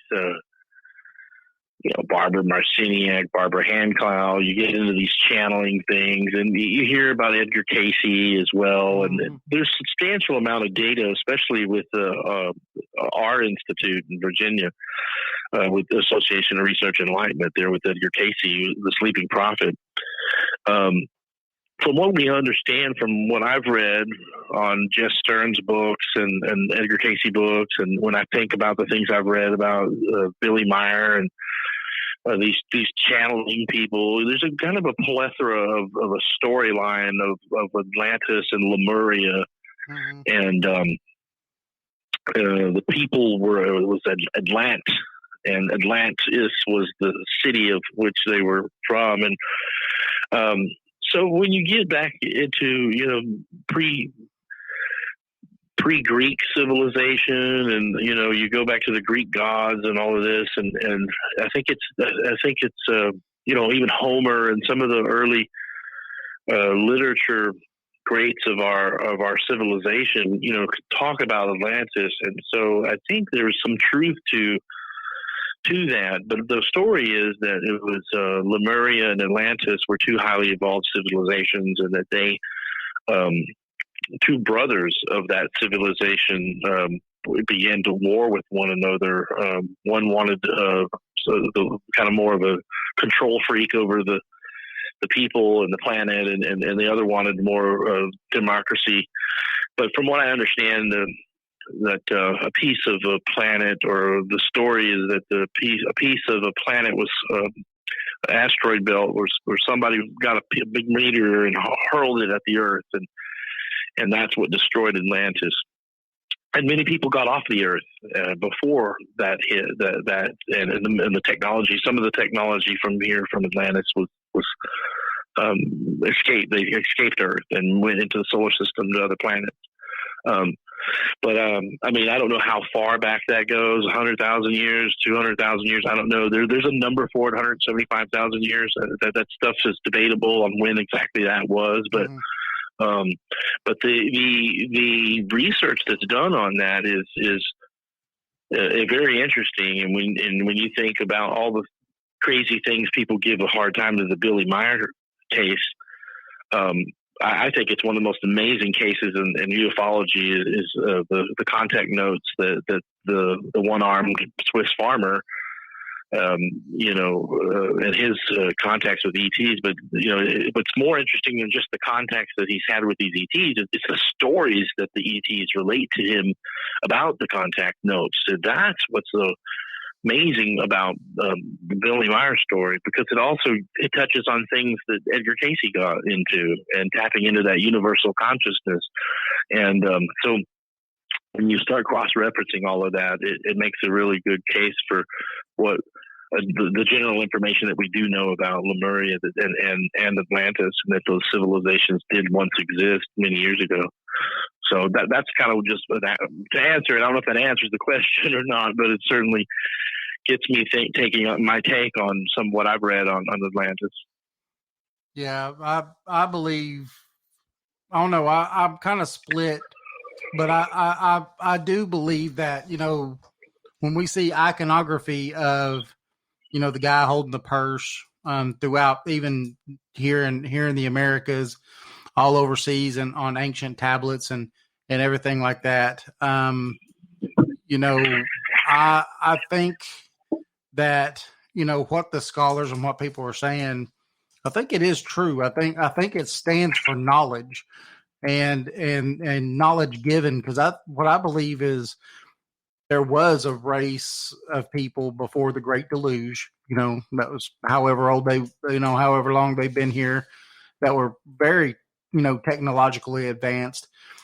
And after the deluge, these people made it their mission, maybe who was left of them, or whatever, but they made it their mission to start going around the world and teaching, people how to do this. And I've been reading, a bunch of books on this here recently. And I think that when this information was given, that's how you see like Göbekli Tepe and some of these other places. The how nice the sculptures and different things are from the oldest set are nicer than when you get closer to nowadays times, right? So something 100, 200, 500 years after the original is actually not as good as the original. And usually if you have a hunter-gatherer that, you know, people that are just learning, you would think it would be the other way around. The first iteration of something would be pretty terrible and it would get better. Not that it was at its best from the beginning and then it got worse.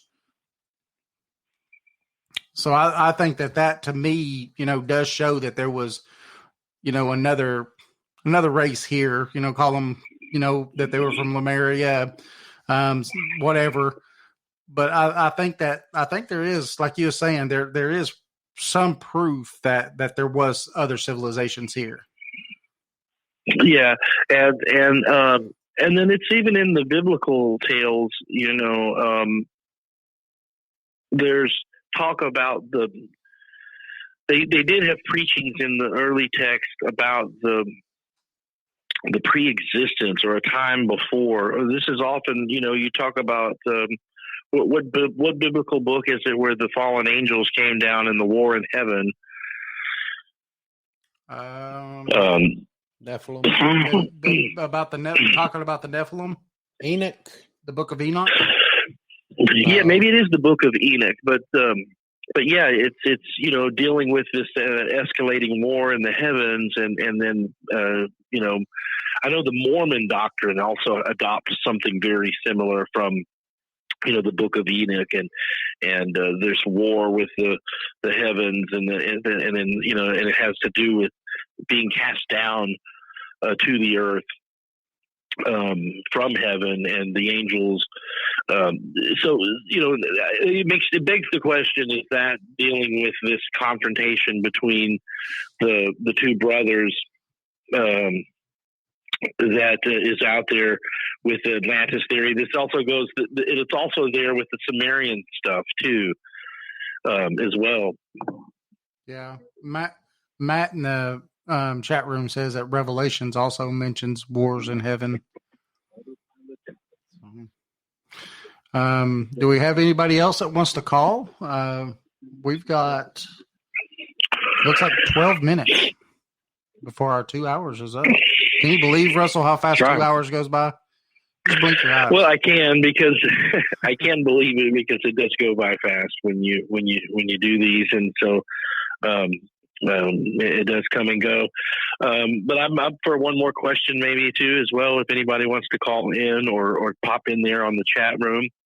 It's been a lot of fun talking with you guys about this stuff, and like I was telling you last week on the on the phone, I think it's funny how I started in paranormal radio on Halloween of 1999, and my first paranormal show was on a NPR public radio affiliate in South Texas, and my show started at 2:00 on Halloween, and it started right after the Orson Welles broadcast of 1938. So it was the 61st anniversary of the Orson Welles broadcast that I followed.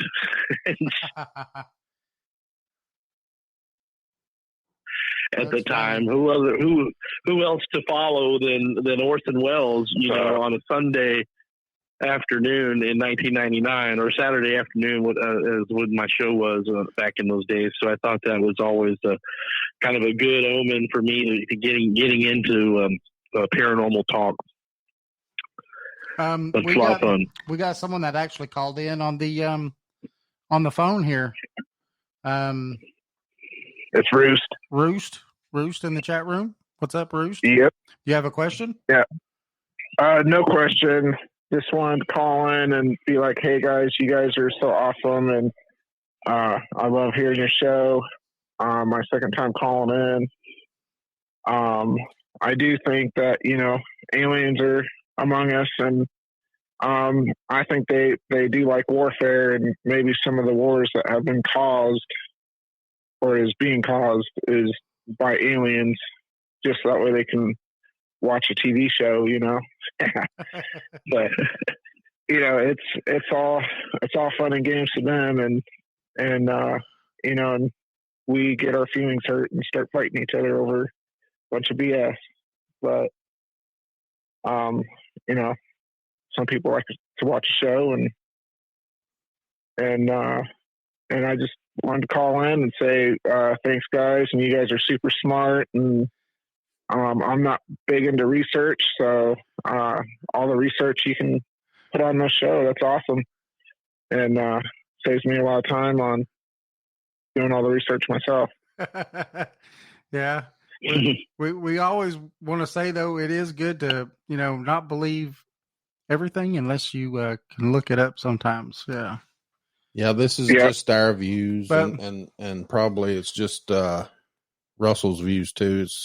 We don't want to, make you think it's the bottom line.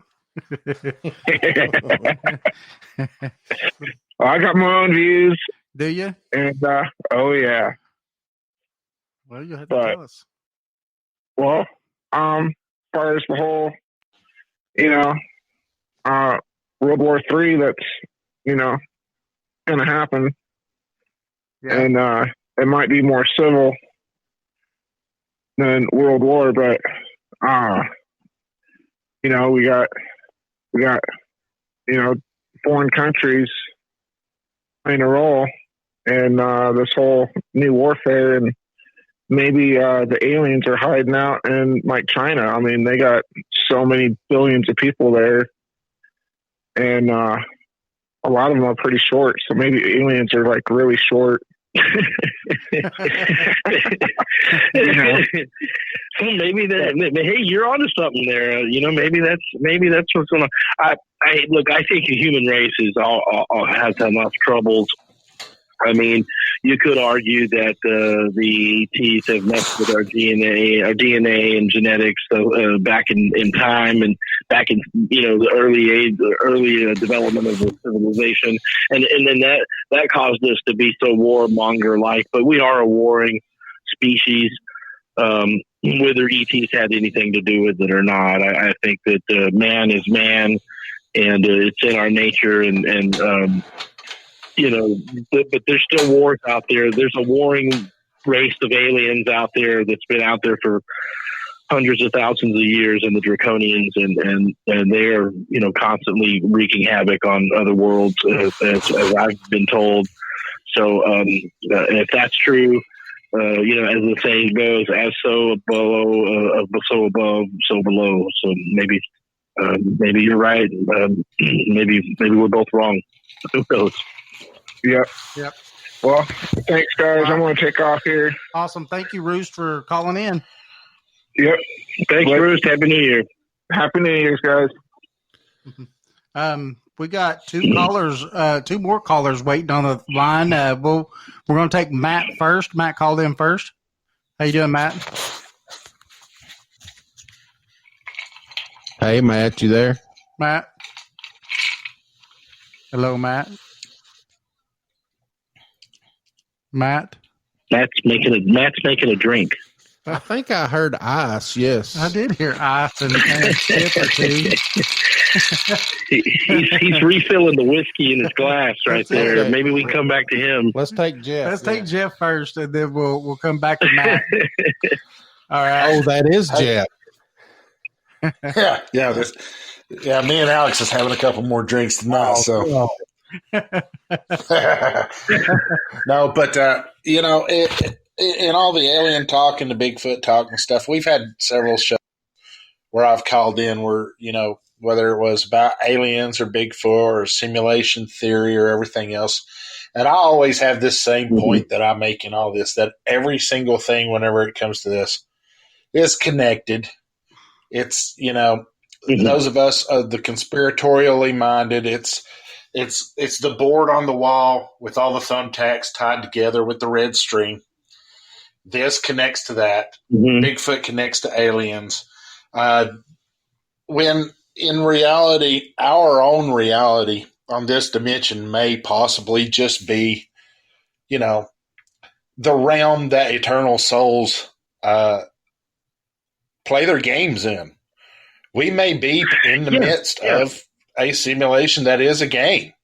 And that's, when you talk about gods in the universe who don't really care to die in glorious battle, well, it kind of reminds you of a kid on an Xbox who doesn't care whether or not they get wiped out because they're going to just go back around again. So I don't know if any of that makes any sense to the show tonight, but I just wanted to share that perspective.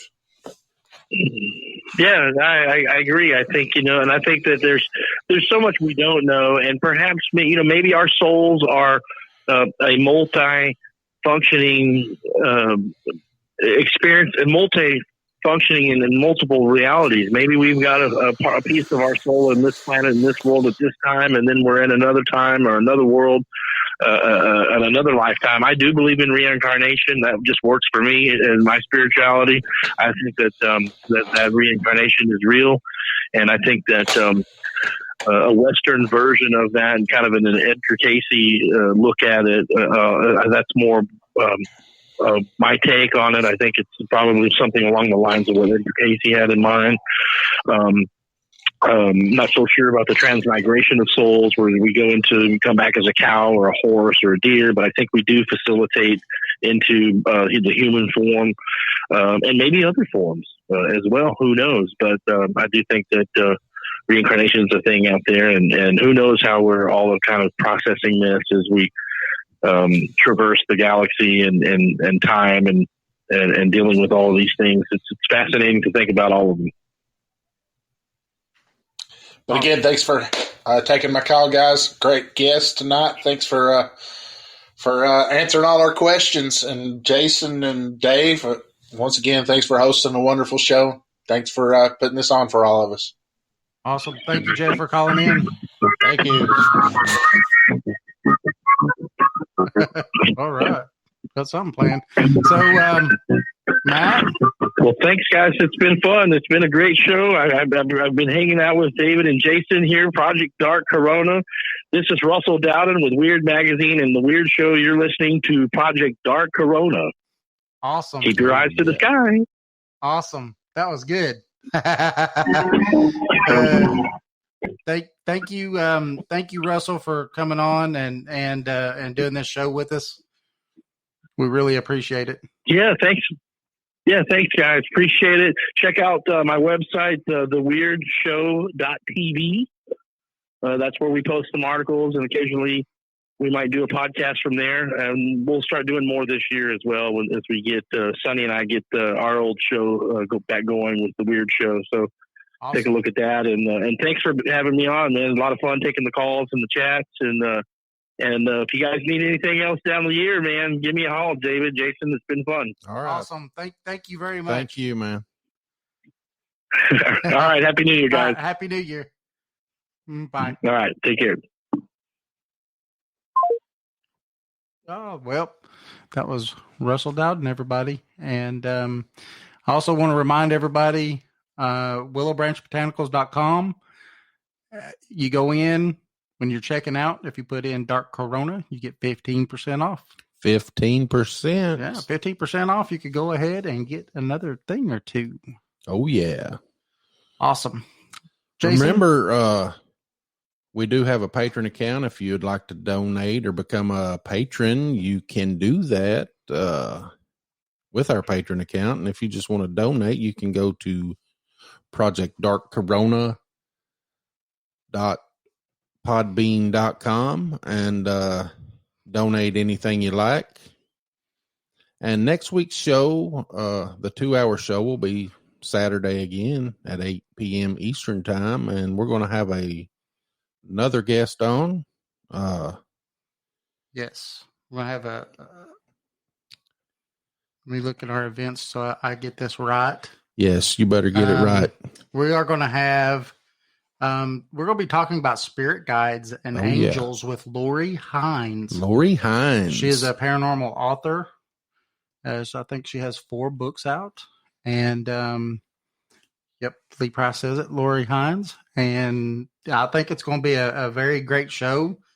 And she is wanting to do multiple shows, kind of take, our listeners on a Journey. a journey of how to talk to your own spirit guides and your own angels and all that stuff. So that's next week, 8:00. So, oh yeah. And also we do shows through the week, just short shows, 30 minutes usually. yeah. Usually on Mondays and Wednesdays. So if you get bored, just Tune on in. Yeah. ProjectDarkCorona.podbean.com. And We have 80 something shows? We have over 80 shows, Yeah. 86, I think. Yeah. So there's plenty to listen to. What does Beth say? Oh yeah. Beth, she actually bought some stuff from Willow Branch Botanicals. And what did she say? Amazing products. Got a lot of the products, and I'm very pleased with them. The body lotions. Go ahead. The body lotions and grapeseed extract and the preservatives. It's the healthiest. It's the healthiest preservatives that can be used in body care products. That's Willow Branch Botanicals. Oh, yeah. And remember, when you check out, just enter Dark Corona in the coupon code and get 15% off. 15%. So, again, Lori Hines next week. So, be ready for another awesome show. And everybody, I want you to, look up Russell Dowden and listen to his stuff and everything. He was an excellent guest, and definitely like to have him back on for something else. I mean, because I think he does more than just what we were talking about tonight too. Yeah, he's pretty well versed in about everything. Done a lot. He got a long list. A long list, yes. Also, we want to give a shout out to Jeff Reagan from the band Catalyst. He does all our music that you hear here on Project Dark Corona. Yeah, and we have one CD left to give away. So maybe on next week's show, you tune in and you love this music. We'll play a game and give a Catalyst CD away. Oh, yeah. Also, I want to give props to Lee Price. He does a great job for Project Dark Corona. He's part of Project Dark Corona. He books most of our shows. He's doing a good job. Very good job. Yep. Russell, I don't know if he got that one, but it was very good. My wife got that one. Oh, your wife. Yep.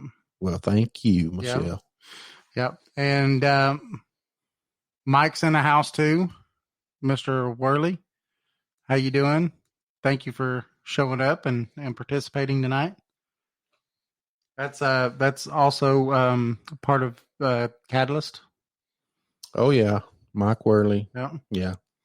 So, but we want to thank everybody, and we appreciate you listening to us. And I say we'll see you next week, next Saturday or Monday if you listen to our short shows. Yes, we do everything live, so we're just taking our live shows, and that ends up as the podcast. Absolutely. Listen to our old shows. So what does it say? See you then. Jeff says, see you then. Thank you, Mike. Thanks everybody for showing up. All our patrons. I've got a long list. Thank all of our patrons. I know Sherry, Michaels Perry is a patron. Lee Price, Michelle, Ruth, and and Sweetness. Yes. Yeah. We want to thank all y'all. If it wasn't for you, if it wasn't for any of you in the chat room, we couldn't be doing this right now. Absolutely. Yep. We want to thank, not only the patrons, but everybody that comes in, listens to us, and is part of this show in every way, because you guys make the show what it is. So thanks, guys. And just remember, next week's going to be an awesome show with Lori Hines. So, go ahead and check her out and do some little bit of homework if you want to. And we'll see you guys next week. Bye.